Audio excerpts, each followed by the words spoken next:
Bom dia, minha gente! Estamos aqui na nossa live de hoje, na nossa leitura bíblica do dia de hoje. Hoje nós vamos ler Gênesis capítulo 25 e 26. Seguindo aí o nosso plano de leitura bíblica, que segue numa velocidade menor e numa profundidade maior. Bora lá, minha gente! Diminuindo a velocidade, aumentando a profundidade na leitura bíblica. E estamos aí na história de Isaac. Estamos aí bem nesse patriarca, né? Vamos lá, então. Pegue aí a sua Bíblia, pegue o seu caderninho aí, para a gente iniciar a nossa leitura do dia de hoje. E bom dia, minha gente! Vamos lá, então? Vamos começar, então. Eu vou ter aqui uma caneta e um papelzinho para ir anotando também. Bom dia, minha gente! Então vamos lá iniciar a nossa leitura. Gênesis 25 e 26. Vamos dar graças a Deus por esse dia e vamos iniciar aqui a nossa leitura do dia de hoje. Obrigada, Senhor, por esse dia, obrigada pelas nossas vidas, pelo teu cuidado, pela tua mão soberana, Senhor, sobre nós, sobre a nossa história.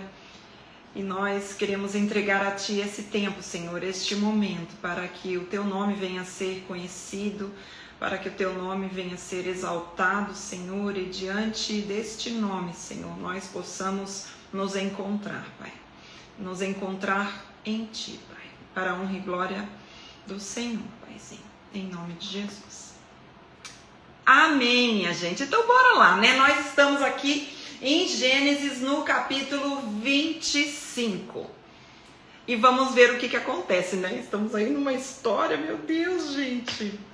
Os descendentes de Abraão e Quetura. Eu vou ler hoje na minha Bíblia da versão Almeida Revista e Atualizada.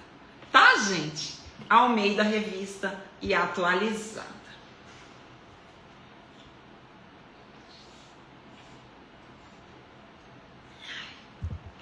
Que diz assim, ó. Desposou Abraão outra mulher chamada Quetura. Ela lhe deu à luz a Zinrã, Joxã, Medã, Midian, Isbaque e Suá. Joxã gerou a Seba e a Dedã. Os filhos de Dedã foram Assurim, Letuzim, Leumim. Os filhos de Midian foram Efá, Efer, Enoque, Abida e Elda. Todos estes foram filhos de Quetura. Abraão deu tudo o que possuía a Isaque. Porém, aos filhos das concubinas que tinha, deu ele presentes. E ainda em vida, os separou do seu filho Isaque, enviando-os para a terra oriental. Então, olha só o que acontece aqui já no início da nossa leitura do dia de hoje. A gente vê Abraão, né, com mais com uma concubina aqui, que era essa mulher, né, que ele também teve esses filhos aqui, mas nenhum deles era o filho da promessa. Como a gente sabe, o filho da promessa de Abraão é Isaque, né, o filho de Sara. Então aqui nós vemos que aparece essa concubina, Quetura. Então, qual era a outra concubina que ele tinha? Bora lá, gente, vocês me digam aí, qual era a outra concubina que ele tinha, tá? A gente vê aqui que o texto bíblico fala de Quetura, mas já havia dito de outra também. Então, quem que é essa outra? Vamos continuar a leitura aqui. Vocês vão me respondendo aí. Versículo 7. Foram os dias da vida de Abraão 175 anos. Expirou Abraão, morreu em ditosa velhice, avançado em anos, e foi reunido ao seu povo. Muito bem, gente. Exatamente. A serva egípcia que ele teve então, né, com ela, ele teve Ismael. Isso mesmo. E diz assim, ó, foram os dias, versículo 8. Expirou Abraão, morreu de ditosa velhice, avançado em anos, e foi reunido ao seu povo. Sepultaram Isaque e Ismael. Vejam, os dois filhos aqui, né? Isaque e Ismael. Seus filhos na caverna de Macpela, que ele tinha já sepultado Sara, né? Aquela caverna que ele tinha comprado. No campo de Efron, filho de Zoar, o Eteu, fronteiro a Manre. O campo que Abraão comprara aos filhos de Et. Ali foi sepultado Abraão e Sara, sua mulher.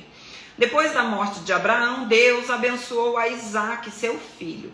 Isaque habitava junto a Beer-Lahai-Roi.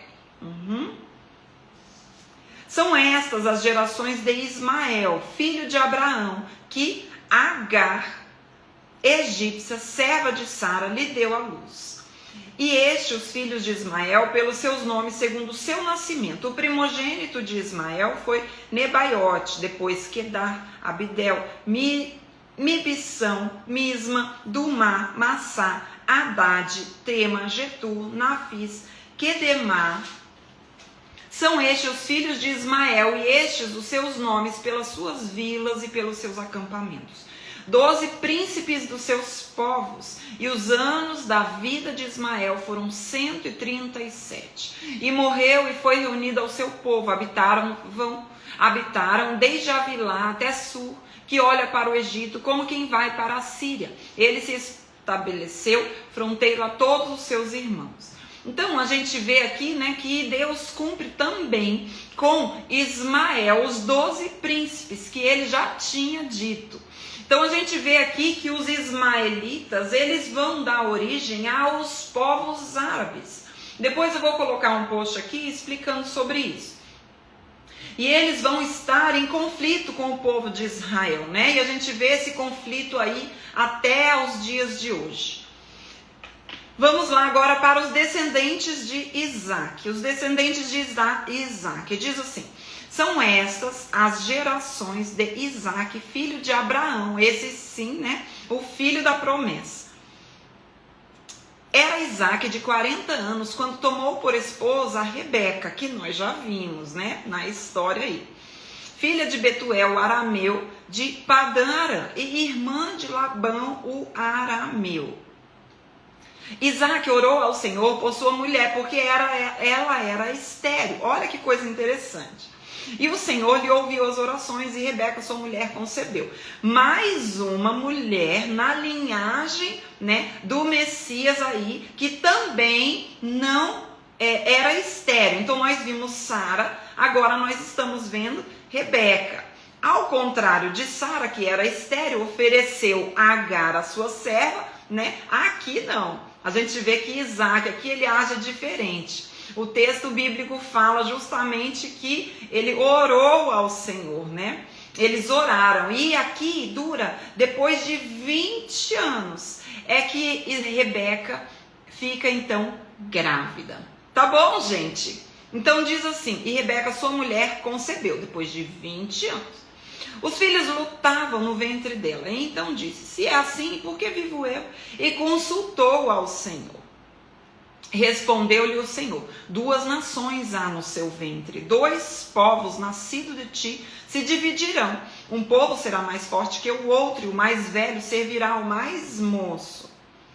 Cumpridos os dias para que desse à luz, eis que se achavam gêmeos no seu ventre. Saiu o primeiro ruivo, todo revestido de pelo, por isso chamaram Esaú. Depois nasceu o irmão, segurava com a mão o calcanhar de Esaú. Por isso lhe chamaram Jacó. Era Isaque de 60 anos, quando Rebeca lhes deu a luz. Então a gente vê aqui, né, que eles também passaram por um momento de infertilidade, mas eles carregavam aí a promessa. A gente está nessa fase dos patriarcas de Israel, e a gente vê aqui que depois de Abraão vem Isaque. Isaque casa com Rebeca, mais uma vez, mais uma mulher, né, que sofria com a infertilidade. Deus concede a ela, né, a possibilidade de gerar, porque aí viria então a semente da promessa, e nós vemos que ela gera então 2 irmãos, Esaú e Jacó. E a gente vê também que o quê? Que eles tinham, né, Quem que era o primogênito? Sempre o maior, né? Era aquele que carregava o direito de primogenitura, tá? Então a gente vai falar um bocadinho sobre isso, que é importante para a gente entender o que vai acontecer aqui, gente. Sensacional. Diz assim, ó: cresceram os meninos. Esaú saiu perito caçador, homem do campo. Jacó, porém, homem pacato, habitava em tendas. Isaque amava Esaú porque se saboreava da sua casa. Rebeca, porém, amava Jacó. Tinha Jacó feito um cozinhado, quando esmorecido veio do campo Esaú. Ele disse: peço-te que me deixes comer um pouco desse cozinhado vermelho, pois estou esmorecido. Daí chamar-se Edom. Disse Jacó: vende-me primeiro o teu direito de primogenitura. Ele respondeu: estou a ponto de morrer. De que me aproveitará o direito de primogenitura? Então disse Jacó: jura-me primeiro. Ele jurou e vendeu o direito de primogenitura a Jacó. Deu, pois, Jacó a Esaú o pão e o cozinhado de lentilhas. Ele comeu e bebeu, levantou-se e saiu. Assim desprezou Esaú o seu direito de primogenitura. Então, eu vou escrever no meu caderninho aqui o seguinte: direito de primogenitura. Você escreve aí nas suas anotações também, tá? Porque isso vai nos ajudar a compreender o que acontece aqui, o que acontece nesse momento da história. Então, escreva aí: direito de primogenitura. Tá? Então, o que acontece, né? Nós temos aí os dois filhos, Esaú e Jacó. E esse texto bíblico aqui, ele vai nos ensinar sobre algo muito importante que existia naquela época, né? Que era o direito de primogenitura. O direito de primogenitura, ele era um benefício, né? Vamos dizer assim, que recebia quem? Aquele que tinha... que normalmente seria o primeiro nascido, era o primeiro, por isso primogênito, né? Então era o filho que primeiro nascia, mas nós já vemos no texto bíblico aqui que o que primeiro nasceu foi Esaú, mas Deus escolheu dar o primeiro, né, o direito de primogenitura a quem? Ao segundo, a Jacó. Tá? Então a gente já vê aqui que acontece o quê? Um Deus que é soberano sobre toda a história. Um Deus que já trilhou aí a semente da promessa desde o ventre de Rebeca. Né? Então, assim, por mais que existisse esse direito de primogenitura, é Deus quem governa, Ele quem é o soberano, é Ele quem dirige tudo. Mas vamos estudar aqui sobre o que é esse direito de primogenitura.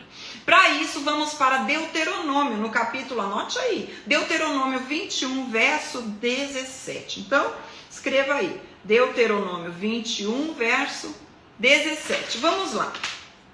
Deixa aí marcando aí a sua Bíblia aqui. E vamos lá para Deuteronômio, no capítulo 21, verso 17. Vamos ver o que diz lá. Diz assim, ó: o direito do primogênito.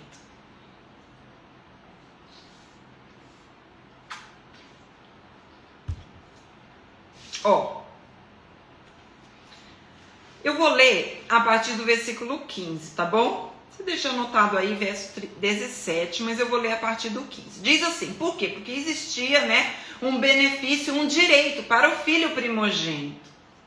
E diz assim, ó: se um homem tiver duas mulheres, uma a quem ama e outra a quem aborrece, e uma e outra lhe derem filhos, e o primogênito for da aborrecida, no dia em que fizer herdar a seus filhos aquilo que possuir, não poderá dar a primogenitura do filho da amada, preferindo ao filho da aborrecida, que é o primogênito. Mas ao filho da aborrecida reconhecerá por primogênito, dando-lhe dobrada porção de tudo quanto possuir, porque aquele é o primogênito do seu vigor. O direito de primogenitura é dele. tá? O direito de primogenitura é dele. De quem? Do primeiro que nascer.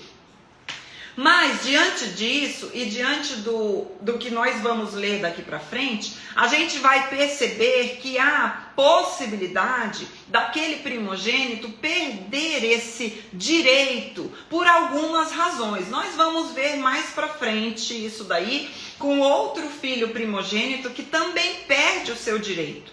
Mas vamos nos deter aqui a esse texto primeiro. Então a gente vê aqui que o que acontece? Deus já tinha dito que o direito de primogenitura seria dado ao filho mais novo. Mas acontece uma situação aqui que nós vemos que, inclusive entre os irmãos, o filho mais novo, Jacó, né, tinha mais vontade desse direito do que o próprio filho que já tinha herdado de forma natural esse direito de primogênito. Por quê? Porque ele tinha sido o primeiro a nascer. Mas a promessa dizia que quem herdaria o direito seria o mais novo. E o que a gente vê aqui? A gente vê Esaú fazendo pouco caso desse direito. A gente vê um Esaú que chega de uma caça com muita fome e ele recebe uma proposta. Você quer vender o seu direito de primogenitura? A gente sabe que quem herdaria esse direito seria o filho mais novo. Mas, provavelmente, não seria dessa forma que as coisas aconteceriam, né? Mas aqui a gente vê a situação da inclinação do coração do homem. Então, a gente precisa observar nesses dois filhos aí, Esaú e Jacó. Olha isso aqui, gente. Esaú e Jacó. Esaú era o filho de direito primogênito, era o ruivo, né? Como o texto bíblico diz, ele era muito peludo, e isso vai nos ajudar no entendimento de um texto mais para frente. E Jacó estava ali. Quando Esaú chega com muita fome, o que ele faz? Ele oferece esse prato de lentilha, mas ele vende. Ele vende pelo quê? Pelo direito de primogenitura. Jacó disse: vende-me primeiro o teu direito de primogenitura. Ele respondeu: estou a ponto de morrer, de que me aproveitará o direito de primogenitura? É como se Esaú estivesse dizendo assim: do que adianta esse direito de primogenitura? Para que eu quero isso? Me dá logo esse prato de lentilhas, porque eu estou morrendo de fome. E o texto bíblico continua e diz que Esaú desprezou aquele direito. Então, o direito de primogenitura, ele dava o quê? Porção dobrada da herança do pai. Porção dobrada, como nós acabamos de ler em Deuteronômio capítulo 21, verso 17. Dava porção dobrada da herança do pai. Ele também dava ao filho, né, o direito de primogenitura, também carregava o quê? A liderança de toda aquela família, de todo aquele clã, né? Então era ele que carregava a liderança. Ele tinha essa liderança diante dos homens, diante daquele povo, e também ele carregava a liderança espiritual. Era ele o responsável, né, espiritualmente, era aquele que levava os sacrifícios pela família. Por isso que quando nós lemos lá no livro de Jó, que ele também, gente, olha isso aqui, sensacional. Lembra que nós lemos lá no capítulo 1 de Jó, e por que ele se encaixa aqui nesse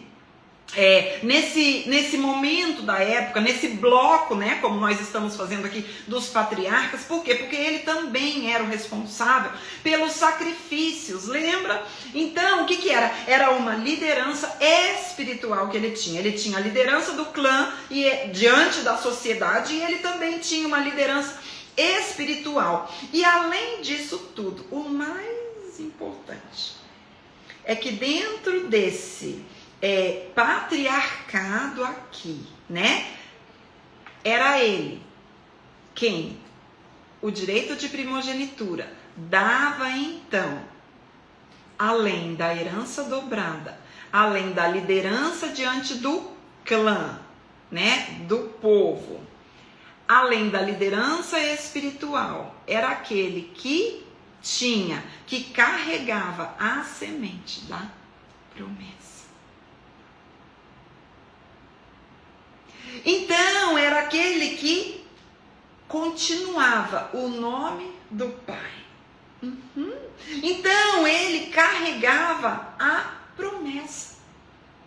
Então, nós vemos aí um Jacó que fez de tudo à sua maneira para herdar algo que, na verdade, ele já tinha. E do outro lado, nós temos um Esaú que tinha esse direito por natureza, mas ele desprezou. Por quê? Por algo momentâneo, pelo impulso, pela sua fome. Ele desprezou algo eterno e com valor diante de Deus e do mundo espiritual por algo efêmero, momentâneo. E quando a gente olha para essa situação, a gente fala, meu Deus, como é que ele fez isso? Mas aí a gente olha para nós hoje e a gente vê que muitas vezes nós também estamos vendendo valores espirituais por um prato de lentilha. Nós vendemos, nós negociamos valores eternos por algo momentâneo, por um prazer momentâneo, por uma satisfação que dura apenas um momento. Nós nos inclinamos para os nossos prazeres carnais e negociamos uma jornada com o Senhor por algo passageiro. Hebreus, no capítulo 12, no verso 16, diz assim, vamos lá. Deixa a cordinha aí, vamos lá para Hebreus 12, versículo 16. Diz assim, ó.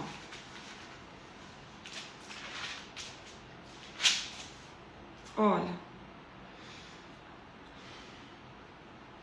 Diz assim, ó. Nem haja algum impuro ou profano como Esaú, o qual, por um repasto, vendeu o seu direito de primogenitura. O Senhor está dizendo, não haja ninguém profano como Esaú. Sabe o que significa ser profano? É aquele que troca o sagrado pelo comum. É aquele que troca um valor eterno, um princípio eterno, por algo que é comum, passageiro, efêmero, momentâneo. É aquele que despreza a obra e o plano de Deus por algo que vai te satisfazer naquele momento.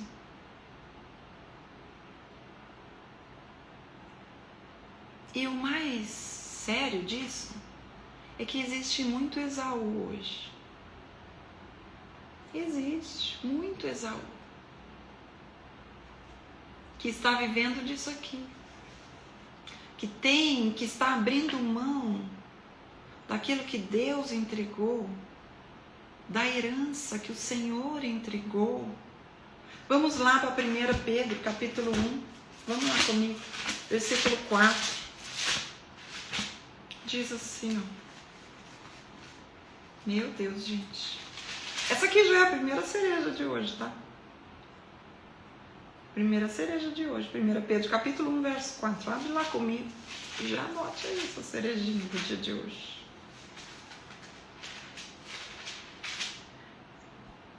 Meu Deus do céu. Vamos ler o 3 e o 4, tá? Diz assim, ó. Bendito Deus e Pai do nosso Senhor Jesus Cristo, que segundo a sua muita misericórdia, nos regenerou para uma viva esperança mediante a ressurreição de Jesus Cristo dentre os mortos. Em versículo 4 diz assim, ó, para uma herança incorruptível, sem mácula, imarcessível, reservada nos céus para vós outros.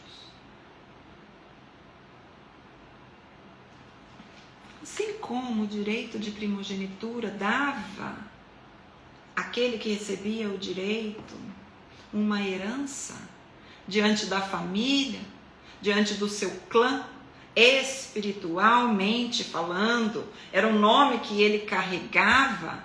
Nós hoje temos uma herança muito maior. E sendo muito maior, a nossa troca é ainda muito maior do que aquela que Esaú fez.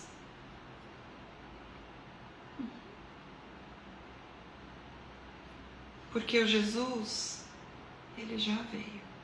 A nossa herança incorruptível.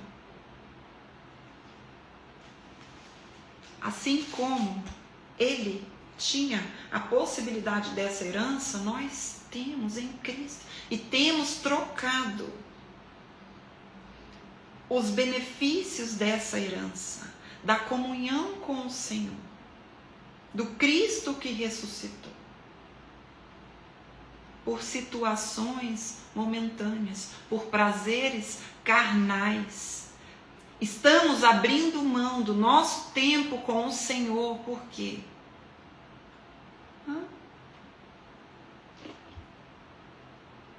Por preguiça. Porque queremos o quê? O nosso conforto. Porque queremos o quê? Alívio imediato. Porque queremos o quê? Saciar a nossa fome. Enquanto esse aqui, por causa da sua fome, abriu mão do direito de primogenitura, o nosso Jesus, ele passou pela fome e ele não negociou a obediência a Deus quando lhe foi oferecido o pão. Vocês lembram? Na tentação. O que é que o mundo tem te oferecido? E você facilmente, como Esaú, faz isso daqui, ó. Comeu, bebeu, levantou e saiu. Ó. Nem dói.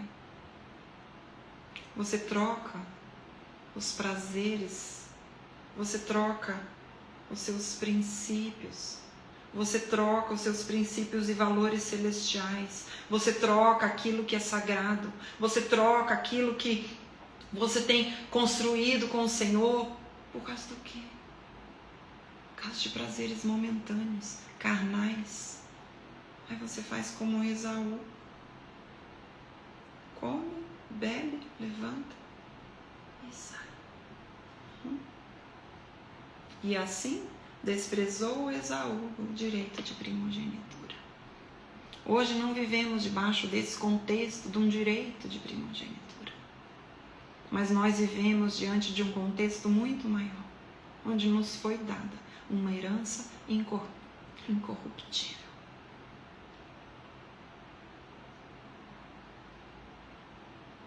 E sabe o que te agrada? O que tem tirado você desse tempo com o Senhor? Aquilo que você diz que é mais valioso para você. Ai, Deus é o primeiro na minha vida. É? Será? Nosso coração e as nossas ações vão revelar o que tem prioridade na nossa vida. Fome da palavra de Deus. Sede da palavra de Deus. Da presença de Deus. Você tem desejo de buscar a Deus? Ou para você é uma obrigação? Eu tenho que ir, porque senão a mão dele vai pesar sobre mim. Eu preciso dizer que se a sua vida espiritual é assim, você está com água pelos tornozelos. Porque se eu não for, a mão de Deus vai pesar. Que mentalidade, minha gente. Mentalidade de criança espiritual, de quem não provou ainda.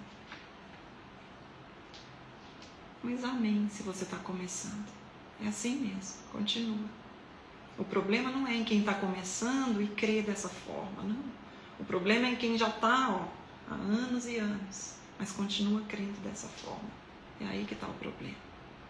Sabe por quê? Porque o bebê, ele se alimenta do quê? Do leitinho materno, de papinha.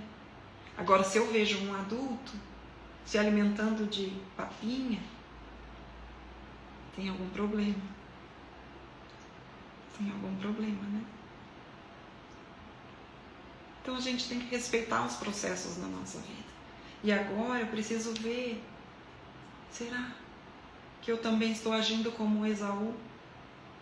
E abrindo mão de princípios eternos, prazeres momentâneos, carnais, egoístas. Capítulo 26, ele começa assim: sobrevindo fome à terra, além da primeira a vida nos dias de Abraão, foi Isaque a Gerar, avistar-se com Abimeleque, rei dos filisteus. Apareceu-lhe o Senhor e disse: não desça para o Egito, fica na terra que eu te disser. Olha que interessante, né? Porque lá, quando aparece uma fome, também, quando Deus chama Abraão, lá em Gênesis, no capítulo 12, aparece uma fome, e para onde Abraão vai? Para onde que Abraão vai?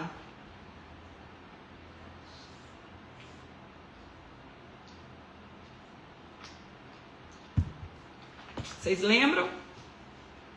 Habita nela e serei contigo e te abençoarei. Porque a ti e a tua descendência darei todas essas terras e confirmarei o juramento que fiz a Abraão teu pai. Ele vai para o Egito. E aqui Deus diz para Isaque o quê? Não vá para o Egito não, fica aqui em Gerar. Habita nela e serei contigo. Veja, ele aqui, ele reafirma a promessa que ele havia dado a Abraão. No juramento que fiz a Abraão, seu pai. Multiplicarei a tua descendência. Ai, gente, como as estrelas nos céus, lhe darei todas essas terras. Na tua descendência serão abençoadas todas as nações da terra. Eu acho lindo isso aqui, porque Deus, ele reafirma a promessa que ele tinha dado ao pai de Isaque, Abraão. Ele traz a promessa. Depois do direito, né, a gente vai vendo assim, o que vai acontecendo nesse direito, essa primogenitura, essa promessa que vai sendo afirmada pelo Senhor. Onde existe uma soberania, onde existe a mão do Senhor, apesar do homem.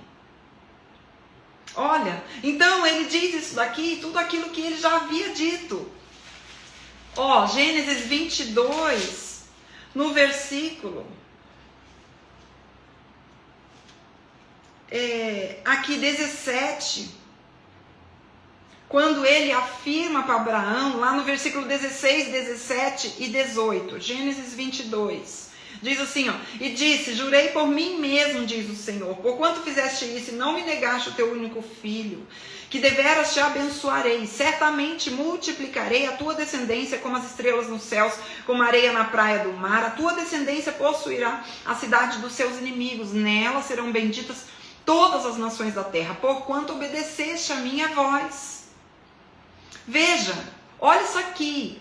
Deus tinha dito para Abraão essas palavras quando Isaque era um menino e estava sendo levado para sacrifício. Gente, agora aqui, vocês imaginem, vamos pensar em Isaque naquele dia de Gênesis 22, sendo levado para o sacrifício. E talvez ele ouviu, né, Deus falando para o Abraão, para o pai dele, essas palavras. E agora é como se Deus, falando para Isaque, ele trouxesse aquela promessa e falasse assim: ei filho, eu estou com você. As mesmas palavras que Isaque ouviu e talvez ecoou todos aqueles anos no ouvido de Isaque. E agora ele está ouvindo aquelas palavras do próprio Deus para ele. Ele está dizendo: ei, eu sou com você. Eu multiplicarei a descendência. Serão como as estrelas do céu, a sua descendência. Abençoadas todas as nações da terra.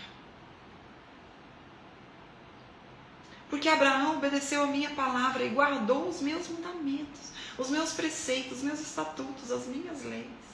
Isaque, pois, ficou em Gerar. Perguntando-lhe os homens daquele lugar a respeito da sua mulher, disse: é minha irmã, pois temia dizer, é minha mulher.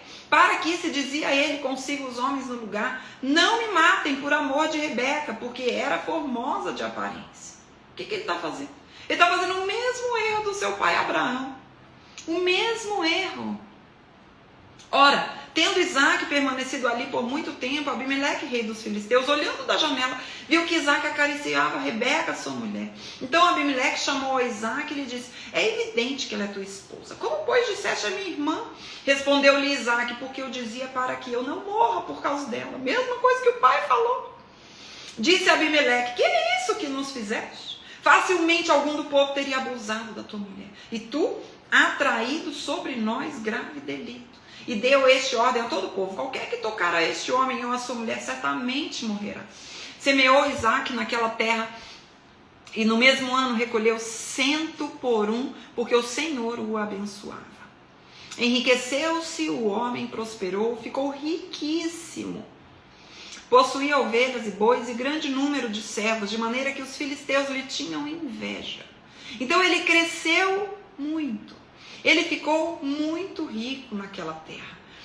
De tal forma que as pessoas, ficavam com inveja dele, os filisteus. E por isso lhe entulharam todos os povos todos os poços que os servos do seu pai haviam cavado nos dias de Abraão, enchendo-os de terra. Disse Abimeleque a Isaac: aparta-te de nós, porque já és muito poderoso do que nós. Já é muito mais poderoso do que nós. Então, Isaac saiu dali e se acampou no vale de Gerar, onde habitou. Veja, Isaac não arruma confusão, não, gente. Não. Os poços ali tinham sido entulhados. E o poço, o que significava o poço? O poço significava vida, né? O poço, ele significava vida. Então, quando eles tinham um poço, aquele poço, ele marcava o território. Dizia que aquele território era pertencente àquela pessoa que encontrou aquele poço. Então nós vemos aqui na história o quê? Os poços que o pai dele, Abraão, já tinha encontrado. E aí a gente vê que o que ele está dizendo? Eles faziam o quê? Eles começaram a entulhar aqueles poços, dizendo assim: nós queremos apagar o nome de vocês daqui. Essas terras pertencem a nós, né? Então era como se ele dissesse isso. Então, ele diz assim, versículo 18: e tornou Isaac a abrir os poços. Ele não fez confusão, ele não foi para briga, ele não foi para o braço. Aqui a gente vê, né, que ele estava com um espírito pacificador.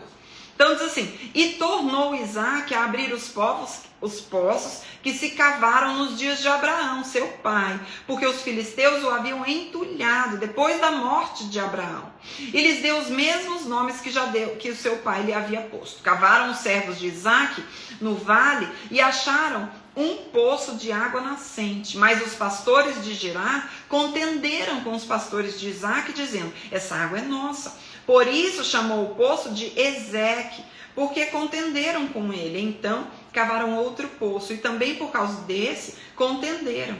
Por isso recebeu o nome de Sitna. Partindo dali, cavou ainda outro poço, e como por esse não contenderam, chamou-lhe Rebote, e disse: porque agora nos deu lugar o Senhor, e prosperamos na terra. Dali subiu a Berseba. Na mesma noite lhe apareceu o Senhor e disse: eu sou o Deus de Abraão, teu pai. Não temas, porque eu sou contigo. Abençoar-te-ei e multiplicarei a tua descendência por amor de Abraão, meu servo. Então levantou ali um altar, e tendo invocado o nome do Senhor, armou a sua tenda, e os servos de Isaac abriram ali um poço. Então, olha só, né? O que eles estavam fazendo? O que Isaac estava fazendo? Ele estava abrindo o poço. Então, quando eles cavavam, né? Quando eles cavavam, encontravam poço, aquilo ali era um marco territorial. Era como se dissesse assim: essa terra aqui pertence a mim. E quando eles entulhavam os poços, era justamente o contrário. Ei, nós não queremos você aqui.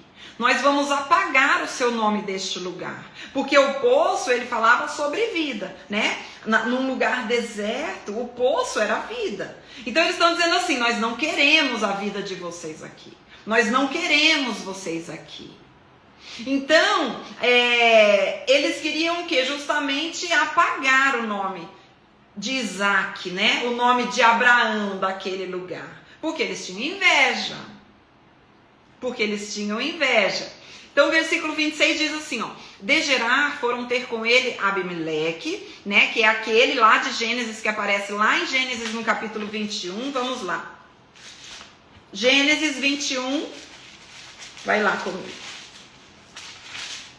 Versículo 22, ó. Por esse tempo Abimeleque e Ficol, comandante do exército, disseram a Abraão, Deus é contigo em tudo que fazes, tá? Então Abraão tinha feito aliança com esse Abimeleque aqui, é o Abimeleque que aparece também lá com Isaac, tá bom, gente? Então volta aqui lá em Gênesis, então agora nós estamos no 26, então é o mesmo Abimeleque. Ele também faz aliança, né, com Isaac. E essa aliança fala sobre uma aliança de nós não queremos confusão com vocês. Diz assim, ó, disse-lhe Isaac, por que vieste a mim, pois me odiais e me expulsaste do vosso meio? Eles responderam, vimos claramente que o Senhor é contigo. Então dissemos, haja agora juramento entre nós e ti e façamos aliança contigo. Jura que não nos fará mal, como também não te havemos tocado. E como te fizemos somente o bem e te deixamos ir em paz, tu és agora abençoado do Senhor. Então Isaac lhes deu um banquete, comeram e beberam. E então quando esse banquete aqui, ele era como um firmado da aliança que eles estavam fazendo, né? Era como uma assinatura de contrato de que estaria tudo bem entre eles. Então Isaac lhe deu um banquete, comeram e beberam. Levantando-se de madrugada, juraram de parte a parte. Isaac os despediu e eles foram em paz. Então a gente vê, né, que Isaac ganha aqui uma notariedade aqui dentro desse capítulo 26, é o capítulo todinho, né, com ênfase em Isaac. Nós não temos muita história de Isaac, como temos de Abraão, e depois de Isaac nós temos Abraão, Isaac e Jacó. E esse capítulo aqui 26 é aquele que dá mais ênfase a esse patriarca que está no meio de Abraão e Jacó. Nós temos bastante ênfase a Abraão, nós temos bastante ênfase a Jacó. Isaac não tem muita coisa, foi um homem aí pacífico que atuou na história do povo de Israel, né? Aquele que carregou a semente da promessa de lá de Gênesis 3, versículo 15. Então esse capítulo fala bastante sobre ele e era um homem pacificador, onde, né, o fruto do Espírito se via nele como esse homem pacificador. Então Isaac lhe deu um banquete, comeram e beberam. Levantando-se de madrugada, juraram da parte a parte. Isaac se despediu e eles se foram em paz. Nesse mesmo dia vieram os servos de Isaac, dando-lhe notícia do poço que tinham cavado, e lhe disseram, achamos água. Ao poço chamou-lhe Seba, por isso Berseba é o nome daquela cidade até ao dia de hoje. Tendo Esaú 40 anos de idade, tomou por esposa Judite, filha de Beeri Eteu, e Basemate, filha de Elon Eteu. Ambas se tornaram amargura de espírito para Isaac e para Rebeca. Né? A partir de, nós vemos aqui, a partir do capítulo 27, a gente já vai ver aí o que acontece na trama dessa história aí entre esses dois irmãos, né? E o que tudo aquilo que aconteceu até então vai desencadear. Mas aqui eu quero parar na nossa leitura do dia de hoje aqui com a cereja do bolo. Bota aí, gente, a cereja.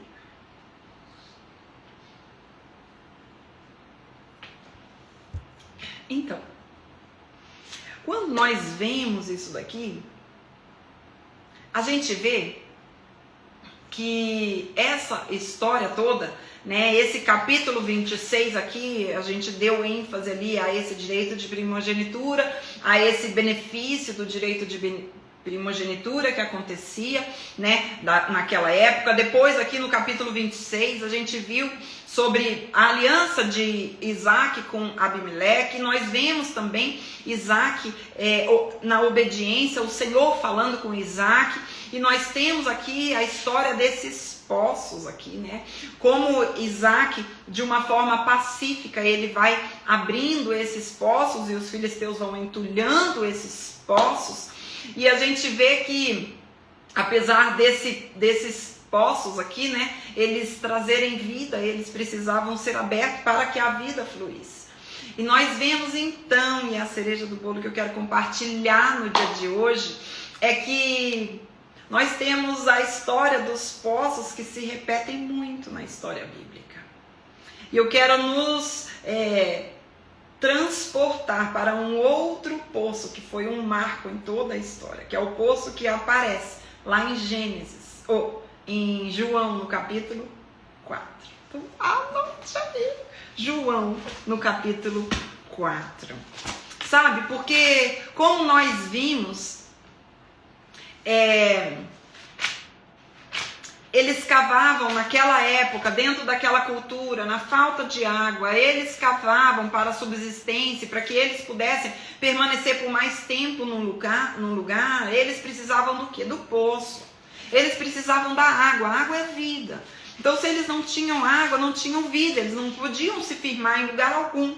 Então, a gente vê que isso falava sobre vida, né? Então, o poço fala sobre vida, fala sobre carregar um nome, né? Fala sobre este lugar. Mas, mesmo assim, existiam poços que eram entulhados, existiam poços que secavam. Mas é por isso que diante de um poço que é um marco na história, que é para quem tudo isso aponta, que é Jesus. E lá em João, no capítulo 4, nós temos o encontro e o maior texto onde existe um diálogo entre Jesus e uma mulher. Nós encontramos em João capítulo 4, quando ele se encontra com a mulher samaritana. E se o poço, ele causava conflito e contenda, aqui Jesus, no encontro no poço, ele causa união. É aqui nesse poço com a mulher samaritana que Jesus, ele traz o quê? O entendimento de que ele é não só um poço que vai trazer água para saciar a sede momentânea, mas ele é aquele de quem está falando que ele é a fonte de vida, a fonte de água. Ele diz assim para aquela mulher samaritana, para aquela mulher que era tida como uma mulher impura, que não fazia, prestem atenção, parte da promessa. Ela era vista como uma mulher impura, desprezada, que não fazia parte da promessa. Ela era samaritana. E Jesus ali naquele poço, ao invés de causar separação, ao invés de causar contenda, ele traz união. Ele traz identidade. Ele traz vida. E ele diz assim, ó. Ai, gente. Diz assim, ó. Afirmou-lhe, versículo 13. Fala assim, ó. Afirmou-lhe Jesus: quem beber desta água, tornará a ter sede. Desses poços que eram cavados. Inclusive esse aqui era o poço de Jacó. Nós já vamos falar sobre esse poço. Sobre esse poço aqui. Na sequência da nossa leitura. Aí Jesus diz assim: aquele, porém, que beber da água que eu lhe der, nunca mais terá sede. Pelo contrário, a água que eu lhe der será nele uma fonte a jorrar para a vida eterna. Meu Deus do céu! E aí a mulher diz assim, disse-lhe a mulher, Senhor, dá-me dessa água, para que eu não mais tenha sede, nem precise vir aqui buscá-la. Ela ainda estava olhando aquele poço de uma forma natural. Aí Jesus faz o quê? Levanta os olhos dela. Jesus diz para ela o quê? Não, filha. Você precisa levantar os olhos. E lá no versículo 26, vai lá para o 26. Ele diz assim, ó. Disse-lhe Jesus, eu sou o que falo contigo. Eu sou quem? Eu sou o Messias, a quem toda a história aponta. Jesus Cristo. Ele faz a revelação de que ele é o Messias. Para quem? Para uma mulher que não fazia parte desse povo, que era considerada pelo povo daquela época como uma mulher impura, misturada, desprezada. E em qual lugar? No poço. E ele diz, né? Agora, vai lá para João 7. Olha, versículo 37. Meu Deus do céu. Diz assim, ó. Diz assim, ó. No último dia, o grande dia da festa, levantou-se Jesus e exclamou: se alguém tem sede, venha a mim e beba. Quem crer em mim, como diz a Escritura, do seu interior fluirão rios de água viva. Isto ele disse com respeito ao Espírito que haviam de receber os que nele crescem, pois o Espírito até aquele momento não fora dado, porque Jesus não havia sido ainda glorificado. O Espírito Santo em nós faz com que nós sejamos assim, ó, do nosso interior flua rios de água viva. Jesus está dizendo, ei, eu sou esse poço que o povo procurava e que era sinal e significado de vida. Eu sou esse poço, mas eu não sou um poço que vai ser entulhado, eu não sou um poço que a água vai cessar, não. Eu sou aquele que de mim flui o quê? Vida eterna. E ele está nos convidando e dizendo, ei, quem crer em mim, como diz a Escritura, do seu interior fluirão rios de água viva. Ele está nos convidando a isso, a quem crer nele também, como um poço que jorra vida. Do seu interior fluirão rios de água viva. Mas sabe, o Espírito Santo, ele age dessa forma em nós. Mas muitas vezes somos nós que entulhamos o poço. Assim como os filisteus faziam, nós também fazemos. Nós entulhamos essa vida que quer fluir de nós, com as nossas distrações, com os nossos desejos carnais. Nós somos chamados para ser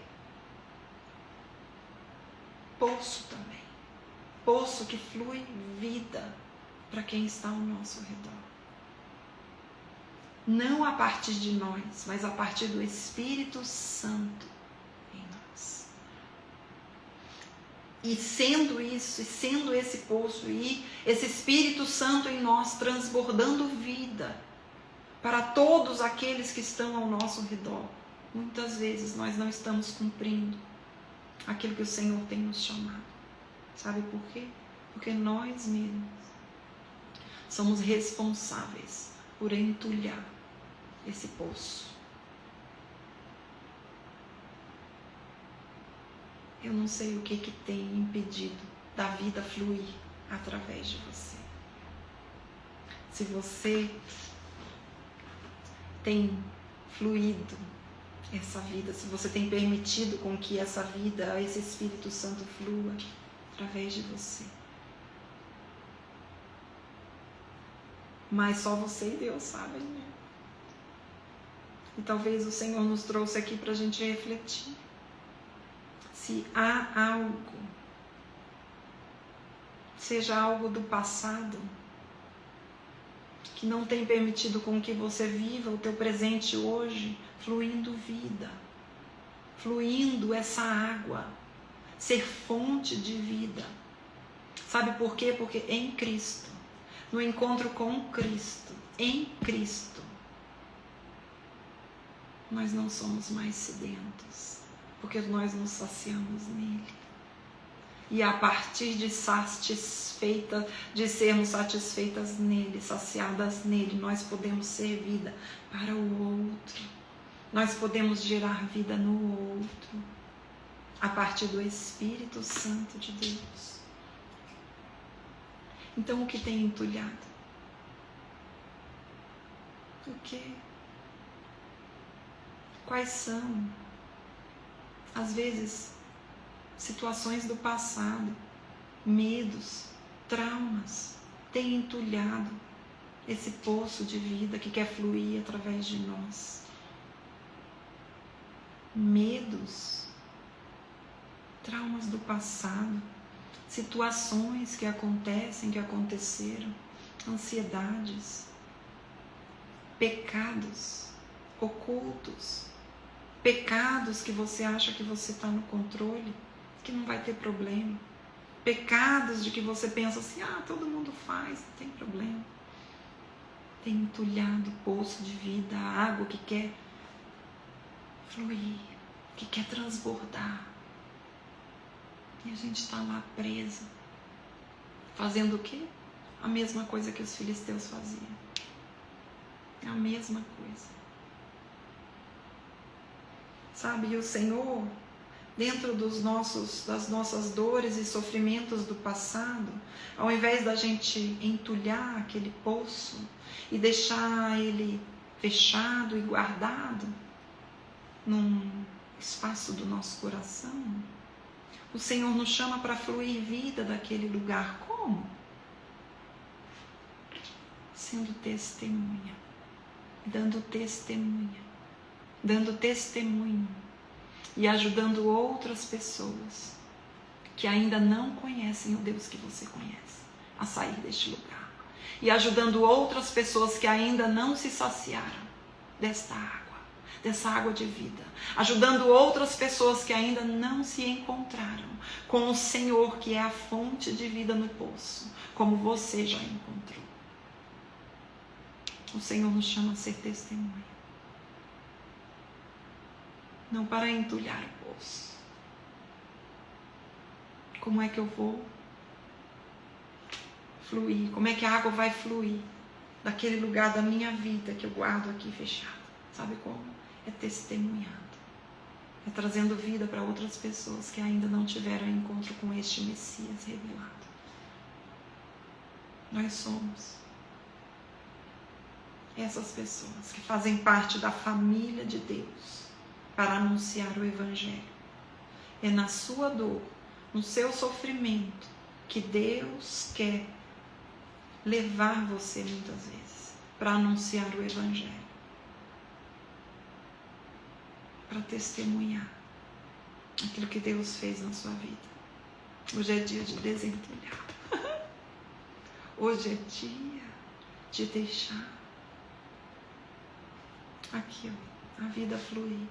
Que do seu interior, como diz as Escrituras, fluirão rios de água viva. Não é água parada, é água viva, que flui da onde? Do Espírito Santo de Deus. Amém? Então, minha gente, nós continuamos essa história no nível de reflexão ainda maior, no nível de profundidade ainda maior, refletindo e alinhando as nossas vidas numa obediência à palavra de Deus. Hoje é dia de desentulhar o poço. Amém, minha gente? Então, que Deus abençoe. E nós nos encontramos aqui na quinta-feira, às 8 horas da manhã. Tá bom? E convide as pessoas para estarem conosco nesse tempo de leitura bíblica, onde até mesmo assim nós ajudamos para que outras pessoas possam conhecer a esse Deus maravilhoso, se encontrar com o nosso Messias nesse poço que jorra a vida. Amém? Deus abençoe, minha gente.